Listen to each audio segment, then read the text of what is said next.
చేశానో లేదో చూస్తే అన్నం అయిపోయింది. అది వెజిటేబుల్ రైస్ ఫస్ట్ టైం హాండీలో అంటే మట్టి పాత్రలో చేస్తున్నాను. చూడండి ఇప్పుడు కూడా సైడ్ అంటే బ్యాక్గ్రౌండ్ మ్యూజిక్లో మన పిల్లల వాయిస్ ఉండాల్సిందే. ఎందుకంటే మమ్మీ వాళ్ళకి అంత ఫ్రీడమ్ ఉండదండి.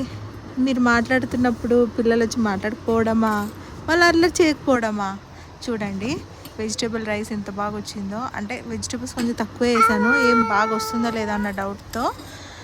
సో ఇది చాలా బాగా వచ్చింది, టేస్ట్ కూడా చాలా బాగుంది. పిల్లలు కూడా తినేశారు, నేను కూడా పెట్టుకున్నాను. సో అది అన్నమాట ఈరోజు మట్టి పాత్రలో చేసుకున్న వంట. సో దాన్ని చట్నీతో ఇంకా బజ్జీ కూడా ఉంది. అది నేను దీంట్లో పెట్టలేదు, గుర్తులేదు అప్పుడు, తర్వాత పెట్టుకొని తిన్నాను అనమాట. సో వెజిటేబుల్స్ అన్నీ వేసాను.